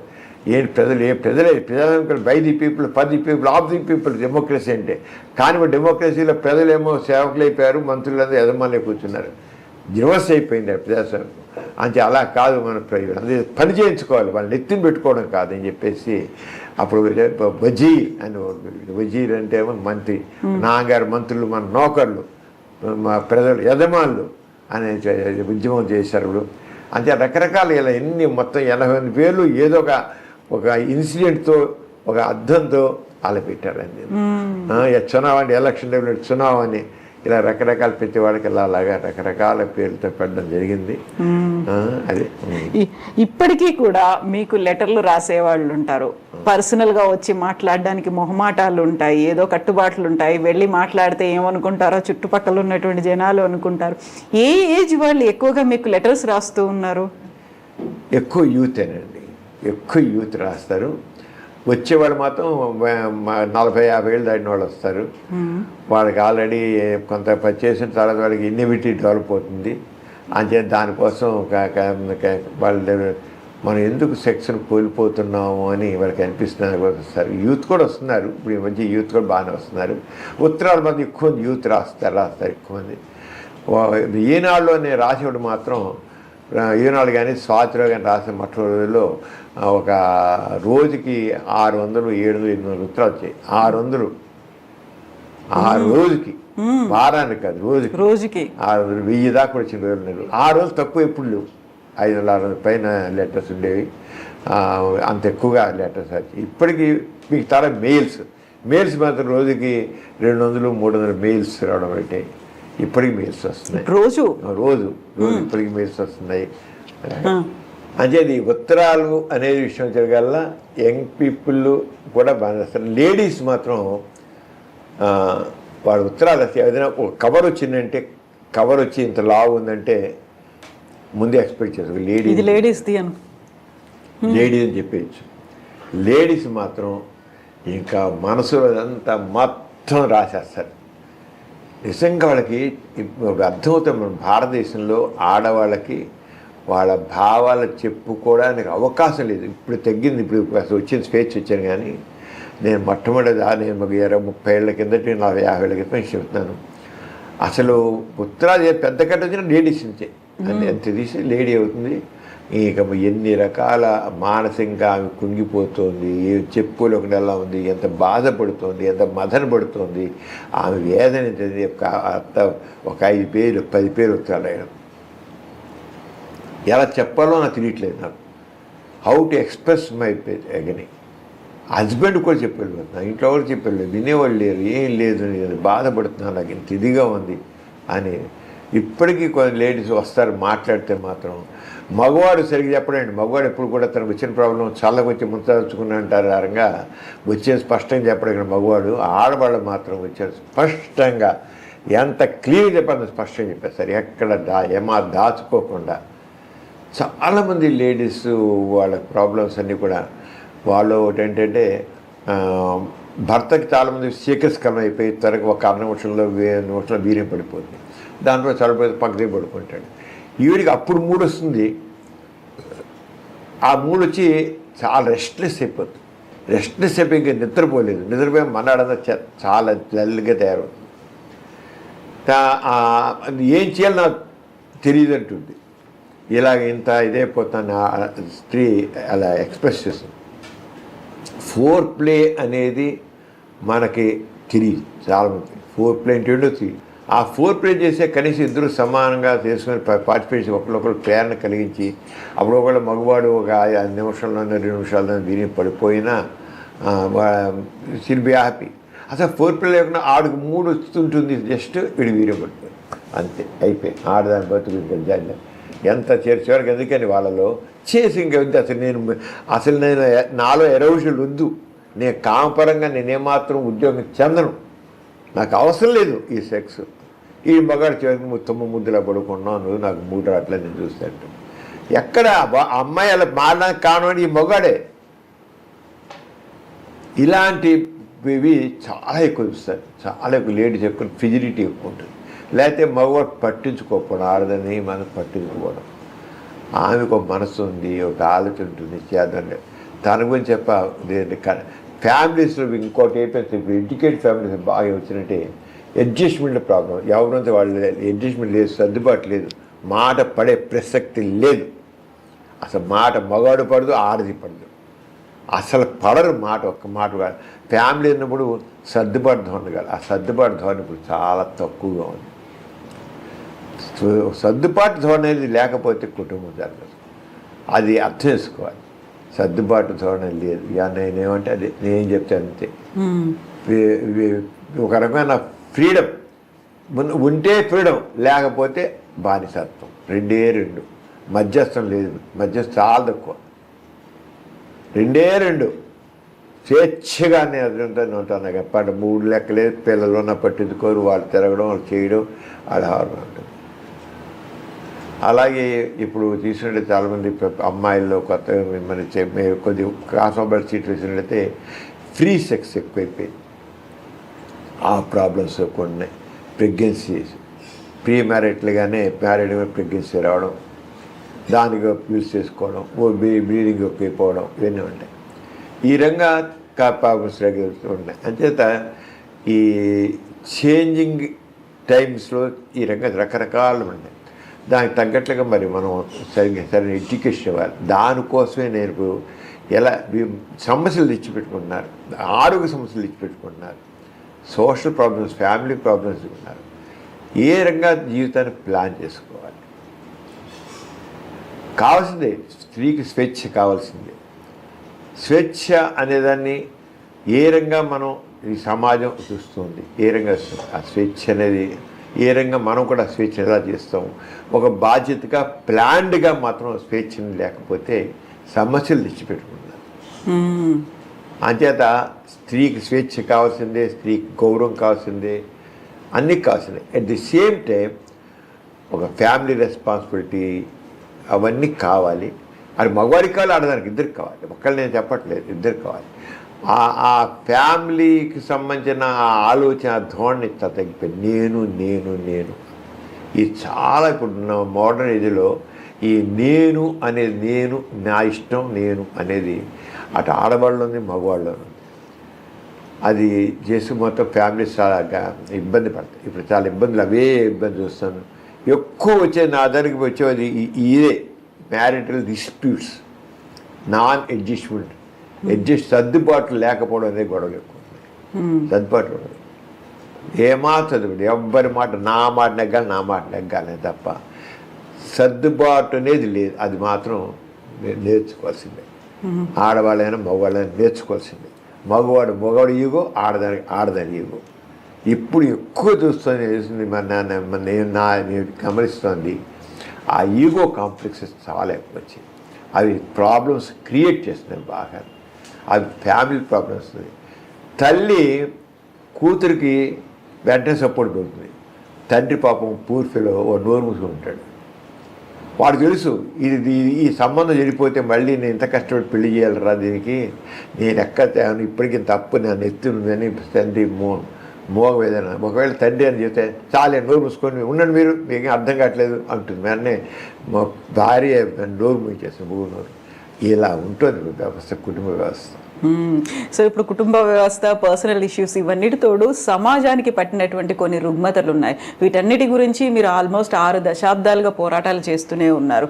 మారుమూల పల్లెటూళ్ళు కావచ్చు, లేకపోతే ఒక పట్టణం, మోస్తరు స్థాయి పట్టణాల్లో కూడా ఇలాంటివి చేతబడి బాణామతి హేతువాద సంఘానికి సంబంధించి ఒక రిప్రజెంటేటివ్గా వెళ్ళారు. అలా వాళ్ళకి చేయాల్సినటువంటి ఎడ్యుకేషన్ ఇస్తూనే సైన్స్ పరంగా ఉన్నటువంటి ఏవైతే మూఢనమ్మకాలు ఉన్నాయో వాటిని కూడా దూరం చేస్తూ వస్తున్నారు కదా.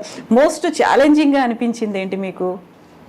నేను దాదాపు ఒక 40 ఏళ్ల క్రితం అండి మెదక్ జిల్లాలో బాగా బాణామతి మూఢనమ్మకం ఉండేది. బాణామతి మెదక్ జిల్లా ఇప్పుడు బాగా అడ్వాన్స్ అయిపోయింది, బాగుంది.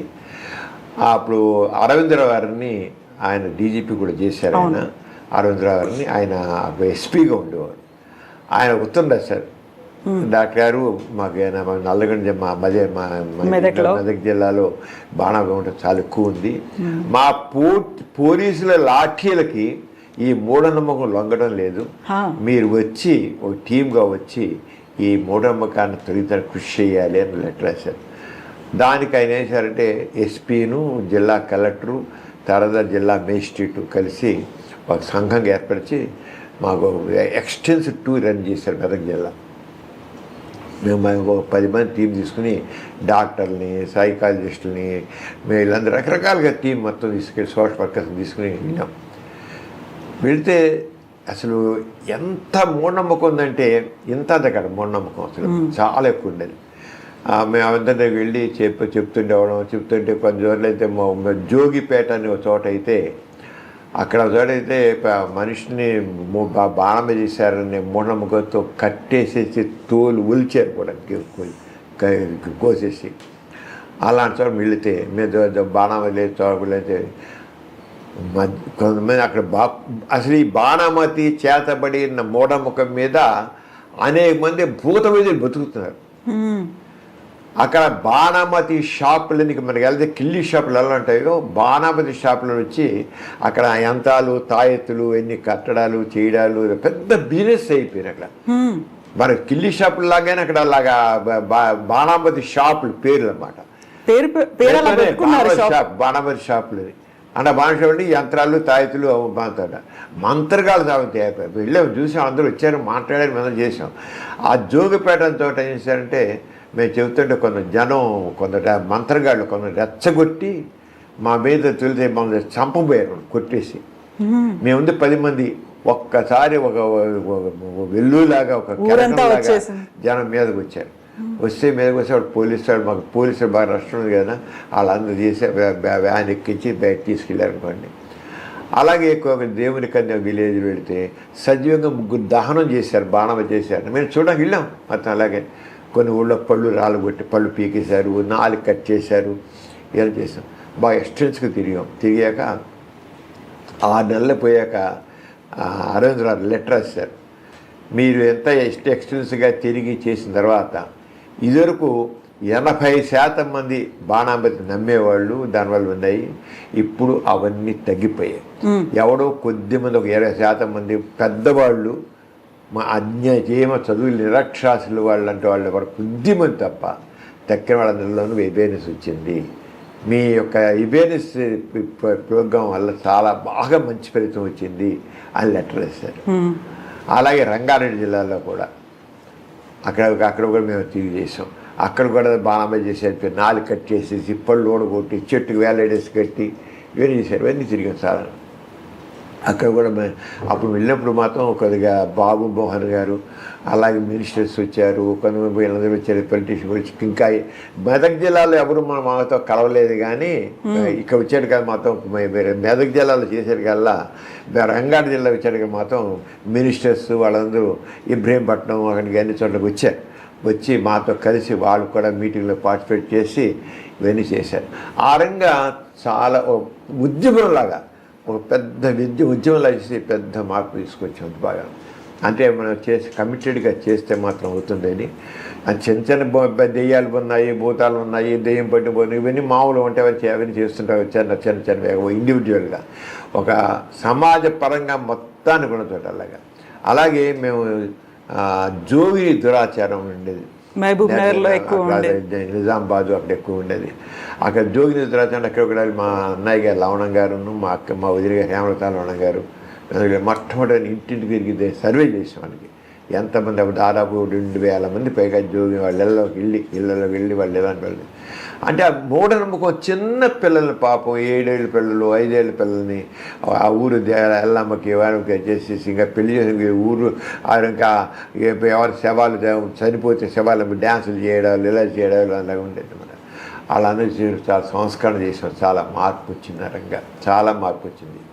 అది ఒకటి జోగిని దురాచారం విషయంలో మేము చేసిన అది కూడా చాలా మార్పు వచ్చింది. అలాగే మేము స్టోర్పురం నేరస్తుల సంస్కరణ, స్టోర్ దొంగలంటే చాలా ఎక్కువ ఉంటుంది.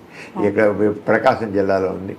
అక్కడ కూడా నాస్య కేంద్రం చేసాం. మొట్టమొదటి గజ్జల్ ప్రసాదు, టైగర్ నాగేశ్వరరావు సినిమా కూడా వచ్చింది, టైగర్ నాగేశ్వరరావు.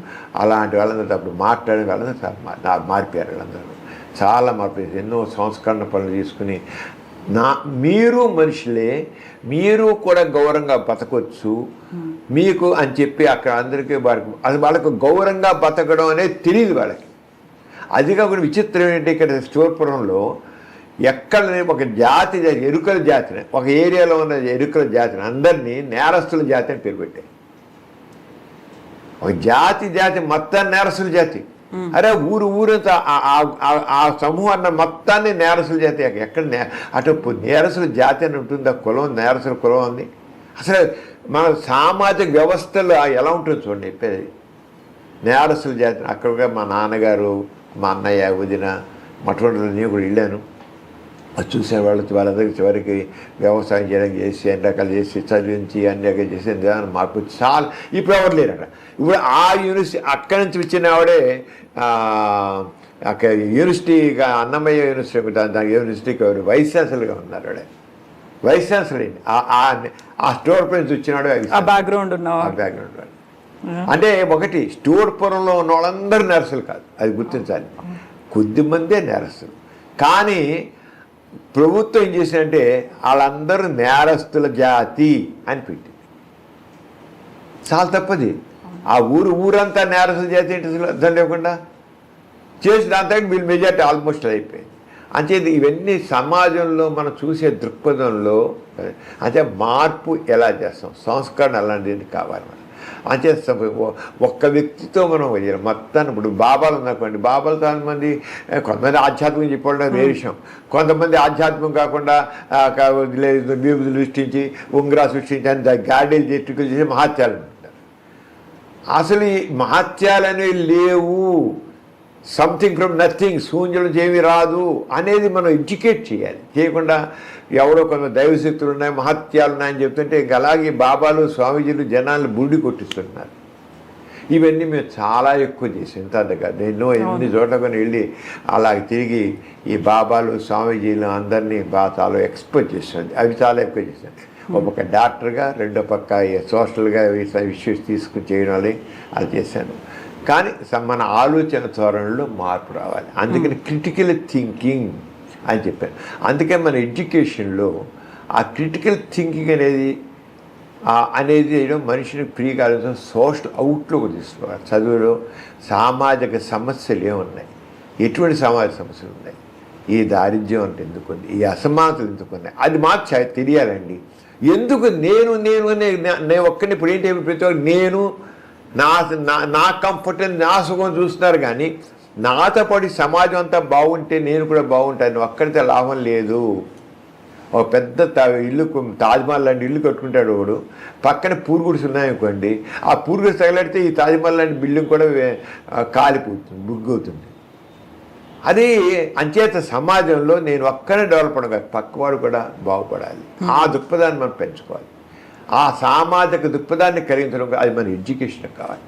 అసలు ఏం తోచుతుంది మరి చూడండి, ఎంతవరకు వెళ్ళిపోయింది. భగత్ సింగ్ పాఠాన్ని తీసేసేయడం, లేకపోతే మొగలాయి వాళ్ళ పాఠాలు తీసేయడం. ఎడ్యుకేషన్లో కూడా మీకు రకమైన మతపరమైన ఛాందస భావాలు ప్రవేశిస్తున్నాయి. ఈ ఛాందస భావాలు పనికిరావు. మనుషుల్లో ఫ్రీగా ఆలోచించడం, స్వేచ్ఛగా ఆలోచించడం కాదు. చరిత్రనే మార్చేద్దాం, పాఠాలనే మార్చేద్దాం అంటే కదా కరెక్ట్ కాదు. ఇప్పుడు అలాంటి ప్రయోగాలు కూడా జరుగుతున్నాయి. వాటి కూడా తప్పని నేను చెబుతున్నాను. అలాగే కులగణన విషయంలో కూడా నేను చెప్తాను. జనాభా సేకరణ కులగణన ఆర్థిక స్థితి ద్వారా చేసి అందరికీ ఎవరైతే వెనకబడుతున్నారో వాళ్ళందరికీ అవకాశాలు అంటే అది ఏ కులం అని కాదు. కులాలు వెళ్ళి కులాలు ఎక్కువ, మరి కులాల వారీగా ఉండబట్టే మనం ముందుకు వెళ్ళలేదండి. మీరు స్వీడన్ తీసుకోండి, లేదా డెన్మార్క్ తీసుకోండి, లేదా ఇంకో పెద్ద అడ్వాన్స్ కంట్రీస్ తీసుకోండి. అవన్నీ అక్కడ కూడా మనలాగే తెగలు ఉన్నాయి, చాలా ఉన్నాయి. కానీ వాళ్ళు వాటి దృష్టిలో పెట్టుకుండా ఆర్థికంగా వెనకబడ్డ ప్రతి ఒక్కరిని పైకి తీసుకురావాలి, చేయబట్టే వెళ్ళారు. అది కమ్యూనిజం ద్వారా, అది రష్యాలో కావచ్చు, మార్క్సిజం ద్వారా చైనాలో కావచ్చు.